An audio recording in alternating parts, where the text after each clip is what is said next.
le bosniaque, pour dire pour quelqu'un que c'est un vrai ami, un vrai humaniste, on peut dire pour ce monsieur.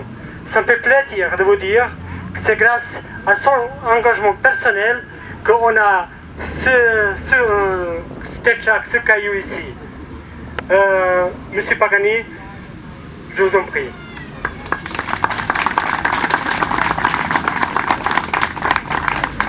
Madame l'ambassadrice, Monsieur le président des deux associations qui vous ont réunis, chers amis, il y a des conseillers municipaux peut-être, enfin je tiens à vous saluer tous et toutes au nom du conseil administratif sous ces beaux êtres et en ce début d'été et surtout à côté de cette pierre qui symbolise le génocide qui a eu lieu à Srebrenica il y a 11 ans.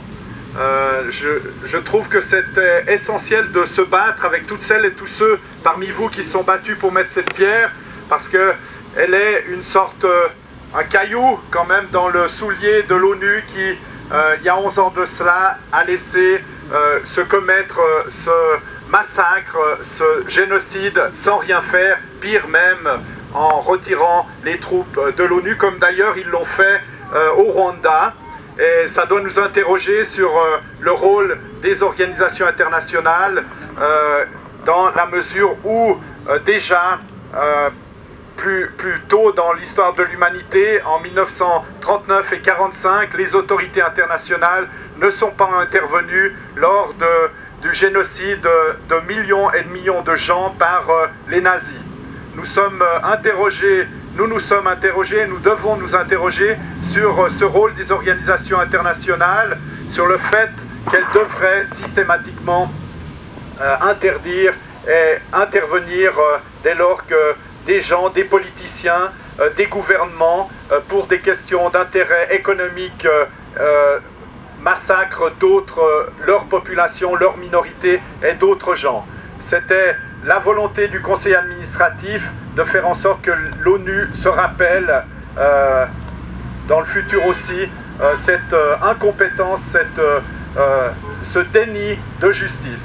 Et puis c'est aussi le moment de se rappeler, de faire un devoir de mémoire pour toutes ceux et toutes celles qui ont vécu ces événements tragiques, de faire en sorte que jamais ils ne se reproduisent. Et malheureusement, peut-être ils se reproduiront, mais de comprendre les mécanismes qui amènent des humains à détruire, à disperser des cadavres, parce qu'en l'occurrence c'est ce qui s'est passé, et voire à réduire en poussière, quand les nazis ont réduit en poussière des populations entières et des peuples entiers.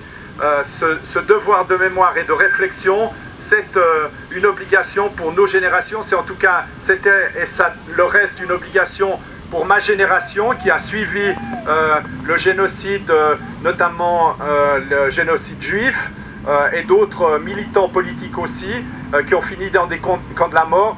C'est votre responsabilité de poursuivre cette réflexion, et j'entends aussi, tant que je vivrai, la poursuivre avec vous. Je vous remercie de votre attention. Merci beaucoup à M. Jaime Pagani. Zahvaljujem se gospodinu Remi Paganiju. Još jednom se zahvaljujem na svemu što je uradio za Bošnjake i za žrtve srbiškog genocida. Malo prije u izlaganju sam rekao da postoje profesori koji javno negiraju srbiški genocid. Danas ću dati priliku jednom drugom profesoru koji je profesor de École de Culture Générale de Henri Dunant.